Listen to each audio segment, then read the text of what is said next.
My wife gave me an ultimatum. Give me access to your inheritance or I'm walking. I said, then walk. She thought I was bluffing right up until she found out I'd already locked every dollar into an irrevocable trust that legally excludes spouses. The look on her lawyer's face when he read it was worth more than the money. Original post. I, 37 male, lost my dad 8 months ago. Heart failure. It happened fast. 1 week he's fixing the fence in my backyard. The next I'm picking out a casket. We were close. The kind of close where he'd call just to tell me the weather and I'd call just to hear him complain about it. He spent his whole life building a plumbing and mechanical contracting company. Started with 1 truck and his own 2 hands. Ended up with a crew of 40 guys in every commercial contract in the county. Sold the company 3 years before he passed. Put the money into safe, boring investments. Never touched the principal. When he died, he split everything down the middle between me and my brother. After estate taxes and the way the split worked out, I inherited about $791,000. My wife, 34F, and I have been married 5 years. She works part-time at a dental office, doing front desk and scheduling, brings home maybe $26,000 a year. I'm a civil engineer. I do site design for a mid-size firm, make around $89,000. We've always kept our money mostly separate. Her account, my account. One joint account for the mortgage and utilities. It never caused a single argument. That was kind of the point. When the inheritance cleared, I opened a separate investment account at a bank neither of us used, just my name on it. And I told her about it right away. Sat her down, showed her the statement, told her the exact figure, everything. I don't hide money. That's not who I am. And she said all the right things. How heartbroken she was for me. How proud my dad would be. How it was such a blessing, such a good cushion for our future. How we'd never even have to think about it unless something catastrophic happened. That version of her lasted about a month. Then it started. And it started so small, I almost missed it. We're driving home from her sister's place and out of nowhere she goes, you know what we should really do? Finish the basement, turn it into a proper family room. I said the basement was fine. It's just concrete and boxes down there. We could pull 30 grand from your dad's money and it'd add value to the house. We'd get it back when we sell. I let it drop, but it didn't drop. It just came back wearing a different outfit every time. My car's making that noise again. Maybe it's time. Her car is a 2020 Mazda with 50,000 miles on it and no noise I ever heard. I've always wanted to see Italy before I turned 35. We have the money now. Why are we living like we don't? We should buy a duplex, rent out half, use the inheritance for the down payment. That's how people build real wealth. Every single conversation, no matter where it started, ended at that account. Then one Thursday night, we're eating dinner. I'd made pot roast, her favorite, because it had been a rough week. She sets her fork down, wipes her mouth, and looks at me with a face I had genuinely never seen in 5 years of marriage. Flat, cold, made up. We need to talk about the account. My stomach did something I didn't like. Okay, I want to be on it. My name added full access the same as you. I stopped chewing. What? We're married. Everything we have is supposed to be shared. That's what a marriage is. What's mine is yours. What's yours is mine. You know about it. You've seen every statement. I'm not keeping a secret from you. Knowing about it isn't the same as having access to it. I can't move a dollar. I can't decide anything. I have no say in almost $1 million that's sitting right there. How is that a partnership? It's my inheritance. It's what my dad left me. It stays in my name. And her whole face shifted. Went to stone. So you don't trust me. This isn't about trust. It's completely about trust. You think I'll waste it. You think I'll take it and run. You think I'm some gold digger. I think it's separate. It's not our money. It's what my father worked 40 years to build and then left to me. Our money. She laughed. And there was nothing warm in it. That's a good one. Okay, then here's where we are. Either you add me to that account full and equal, or I'm done. I'll leave. The kitchen went so quiet I could hear the clock on the wall. You're giving me an ultimatum. I'm telling you what I need to feel like you're equal. You're threatening to end our marriage if I don't hand you access to my dad's inheritance. I'm telling you I won't stay married to a man who treats me like I can't be trusted with money. And I looked at her. I mean, I really looked at her. The woman I'd married 5 years ago, who I'd bought a house with, who I thought I'd grow old with, now sitting across a plate of pot roast telling me to give her $750,000 or she'd walk out the door. So I said, then leave. She blinked. What? You heard me. That's your ultimatum. So leave. You don't mean that. I mean every word of it. You want to end this marriage because I won't give you my father's money. Fine. End it. You're calling my bluff. I'm taking you at your word. That's different. Her face ran through about 10 emotions in 5 seconds. Shock, then rage, then shock again. You would actually let me walk out over this? You're the one walking. I'm just not stopping you. This is insane. It's just money. If it's just money, why are you willing to divorce me over it? She shoved back from the table so hard her chair screeched across the tile. Fine. I'll go to my mother's. Give you time to sit here and think about how you're throwing away a marriage over your ego. She grabbed her purse and her keys and walked out. Didn't pack a bag, didn't slam the door even, just left. I sat at that table until the food went cold and the kitchen went dark. I kept running it back, looking for the place where I'd misunderstood her, but there wasn't one. She'd been perfectly clear. The money or the marriage. I called my brother around 10 that night. Hey, she left. What? What do you mean she left? Gave me an ultimatum about dad's money. Full access or she's gone. So she's gone. Long silence on his end. Then, you need a lawyer. Like now. I figured. No, I mean it. There's a woman dad used for the estate stuff. Does trust and asset protection. Sharp as a knife. I'll send you her number tonight. Call her first thing. Yeah, thanks. You okay? Honestly? No idea. Ask me tomorrow. I called at 9 the next morning. They had a cancellation and squeezed me in that afternoon. The lawyer, her name was Colette, was maybe 50. Sharp gray blazer. The kind of calm that comes from having seen everything twice. I told her the whole story start to finish. She let me talk without cutting in once. When I ran out of words, she folded her hands on the desk. Can I be direct with you, please? Your wife just told you exactly who she is. She values that inheritance more than she values you. That's what an ultimatum is. In plain terms, don't argue with it. Believe it. I'm starting to. Good. Because here's what we do, and we do it quickly. We build an irrevocable trust. We move the entire inheritance into it. You're the beneficiary. And here's the part that matters most. We draft it so that spouses are specifically, explicitly excluded from any claim to a single dollar of it. Whether she files for divorce next week or in 15 years, it does not matter. That money is untouchable. It can't be divided. It can't be counted as marital property. It can't be reached. How fast can it be done? I can have a draft to you by Monday. You review, you sign, we transfer the assets, and it's finished. Once it's irrevocable, understand it's permanent. Even you can't undo it or pull the money back out. That permanence is the entire point. That's what makes it airtight. Do it. Smart. Your father clearly raised a careful man. She texted me that night. Have you cooled off? Ready to talk about this like adults? Me. My answer is still no. Her. Then I'm serious. This is a deal breaker. I won't come home to a man who thinks I'm a thief. Me. Understood. Her. That's it? You're really going to just let me go? Me. You gave me an ultimatum and threatened our marriage. I'm respecting your decision. Her. Wow. Unbelievable. That money has turned you into someone I don't even recognize. I didn't reply. There was nothing to say that would help. She stayed at her mother's. 1 week, 2. She texted a handful of times, asking if I'd come to my senses. I left them on read. Then she texted asking to come get some of her things. Me. It's your house too, you don't need to ask me. She came by on a weekday while I was at work, took most of her clothes, her toiletries, and left her house key sitting on the kitchen counter. The trust was finalized 6 days later. All $791,000 moved in and locked down. My brother and I as co-trustees, me as sole beneficiary. The section excluding spouses ran nearly a full page. Colette does not do things halfway. 3 weeks after she walked out of my kitchen, I got a call from a law office I'd never heard of. She'd filed for divorce. Update 1. The divorce petition showed up in a flat manila envelope on a Tuesday. Her attorney was a name I didn't recognize, so I looked him up. Tiny practice, strip mall address, reviews all over the map. A discount lawyer, basically. And the petition looked it. Wrong dates, a misspelled street name, formatting that was all over the place. My brother's contact recommended a divorce attorney to go with Colette. Her name was Vera. Early 60s, tailored suits, known for chewing up opposing counsel and not thinking twice about it. First meeting, she laid the petition out across her desk and actually smiled at it. She's asking for half the inheritance. Can she get it? No. What I find funny is, she doesn't know that yet. Her lawyer either hasn't figured it out or hasn't told her. Vera tapped the paper with one finger. This is going to be a very expensive lesson for her. We filed our response inside the week. Standard division. House equity split 50-50. Joint account divided. Retirement handled per state law. But the inheritance was listed as separate property, held in an irrevocable trust, not subject to any division, with the full trust documents attached. Her lawyer sent over a request for financial discovery. We gave him everything. Bank statements going back 3 years, the investment history, my pay stubs, our tax returns, and the entire trust. All 58 pages of it, with the spousal exclusion language highlighted in yellow so nobody could miss it. Vera called me maybe 8 days later, and I could hear the grin in her voice. You've got to hear this. She put me on speaker and played a voicemail from my wife's attorney. The guy sounded like he hadn't slept. Hi Vera, this is Mark. Listen, we need to talk about this trust arrangement. My client was not fully aware of the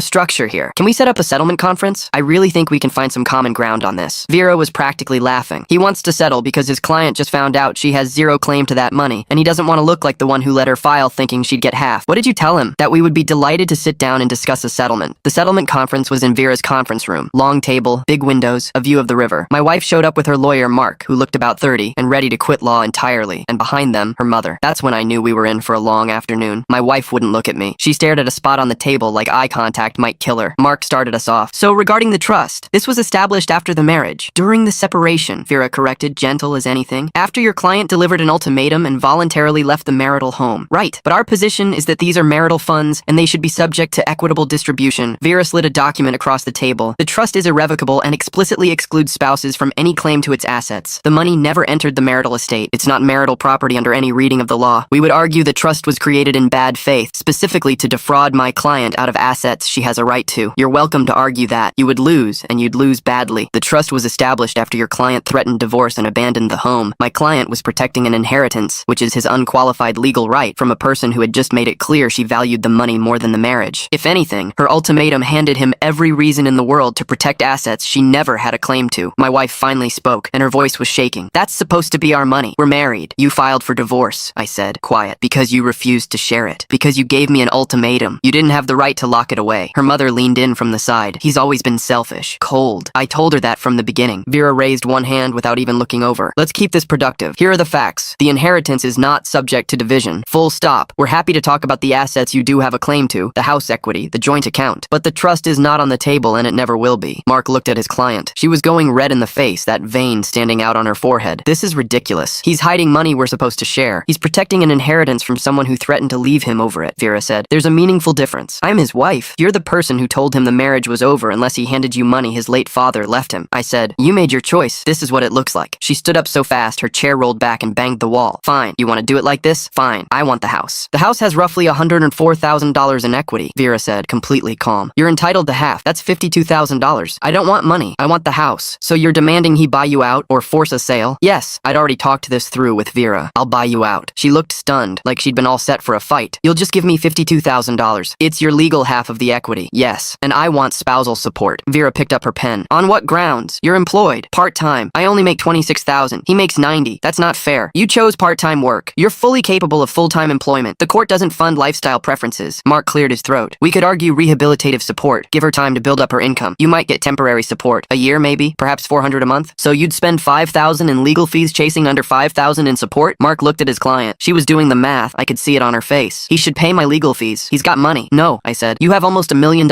in a trust I can't touch to pay marital debts. You wanted this divorce. You pay your own lawyer. Her mother started whispering fast and urgent in her ear. My wife's face went from red toward purple. This is garbage. You're doing this to punish me. You punished yourself the day you threatened to leave me over money that was never yours. You walked out. You filed. You don't get to be shocked that it has a cost. Mark stood. Let's take 15. They left the room. Vera looked at me. She'll come back with a list. Specific items from the house. Brace yourself. She was right. 20 minutes later, they filed back in, and my wife had a legal pad with items written out in the hallway. She wanted the leather sectional we'd bought for $3,000. The dining set, my 75-inch TV, my grandfather's tools that my dad had passed to me, my vinyl record collection, close to 200 records, most of them gifts from my dad over 20 years. Even my truck, a paid-off pickup in my name. I said no to every single one. You owe me, after everything. I owe you half the marital assets. That's the law, that's all. You don't get to strip the house out of spite. Those records are worth thousands. They were gifts from my father over 2 decades, not marital property. You're robbing me. Requesting property you have no legal right to after you filed for divorce is a lot closer to attempted robbery, actually, Vera said mildly. We haggled for another 3 hours. What we landed on? She gets $52,000 for her half of the house equity. She keeps her Mazda, already in her name. She takes her personal belongings and half of the furniture we bought together during the marriage. Not the family pieces, not the gifts. No spousal support. Each pays their own attorney. We split the roughly $3,600 of credit card debt down the middle. She signed. But the look she gave me across that table when she put the pen down was pure, distilled hatred. You're going to regret this, she said. I really don't think I am, I said. Update 2. The divorce was finalized about 7 weeks later. I paid her the $52,000 out of my regular savings, worth every cent to own my house clean and clear of her. She moved into an apartment across town and told everyone she was just staying with her mom for a bit. The bit lasted maybe 2 weeks before the real circus started. First act, torch my reputation. She started telling everyone we knew that I'd hidden money from her, that I'd cheated her blind in the divorce, that I'd gamed the legal system to steal what was rightfully hers. Mutual friends started calling. Man, what happened? She's saying you hid assets. I kept it short every time. We got divorced. It's done. I'm not gonna relitigate it over the phone. Most people got it. A few didn't. I lost maybe 4 friends who just swallowed her version whole and never asked me a thing. Turns out those weren't friends worth keeping. Then she escalated. A note showed up at my house. Hand-delivered. Not mailed. It was an invoice, written out on lined paper, claiming I owed her $16,200 for home improvements she said she'd paid for during the marriage. I photographed it and sent it to Vera. Vera sent her a letter. The divorce is final. All claims resolved per the signed settlement. All future contact goes through this office, and continued direct contact would be treated as harassment. My ex started texting me anyway, from a new number. You ruined my life. I hope it was worth it. You'll get yours. What goes around comes around. Everyone is going to find out the kind of person you actually are. I blocked the number after the 3rd one. That's when it got genuinely unsettling. Her mother called my office, got through to my direct line somehow, then asked to be transferred to my manager. Told him I was illegally withholding money from my ex-wife and that there could be an investigation coming. My manager, who I told the whole story to months earlier, told her never to call again and hung up. Then he pulled me aside. Your ex-wife's mother just called me. I know. I'm sorry. Don't be sorry. Just wanted you to hear it from me. I told her not to call back. If she does, we document it and it becomes a real problem for her. I appreciate that. Vera sent formal cease and desist letters to both of them. All the right legal words: harassment, defamation, consequences if it continued. It went quiet for about a week. Then my ex filed a motion to reopen the divorce. Her grounds: she'd signed the settlement under emotional duress, she hadn't understood what she was signing, and there were undisclosed assets, the trust, that should have been divided. Vera called me and she sounded almost delighted. Don't stress. This is a Hail Mary. She has nothing. But we do have to respond, and I'm going to enjoy it. Back to court. Same judge who'd signed the divorce. He looked distinctly annoyed to see us back on his docket. My ex had hired a new lawyer, and this one was clearly not cheap. Sharp suit, leather folio, the whole package. She was spending serious money now. The new lawyer stood. Warren, his name was. Very polished. Your Honor, my client signed the settlement under coercion. The trust, established during the separation, contains what should be marital assets subject to equitable distribution. Vera stood, and she had this presence in a courtroom. Everybody just kind of leaned in. Your Honor, may I walk the court through a timeline? She laid laid it all out, step by step. The ultimatum, my ex leaving the marital home, the 3 weeks she stayed gone, the trust established during that separation for legitimate estate and asset protection purposes, the complete financial disclosure during discovery, my ex's own signed statements acknowledging the inheritance and its exact amount. Then she presented the trust itself, showed the court the irrevocability, the explicit spousal exclusions, the legitimate purpose of protecting an inheritance. The judge read through all of it, slow and careful. When he looked up at my ex, there was no warmth in his face at all. Ma'am, you were aware of this inheritance when you filed for divorce? Yes, Your Honor,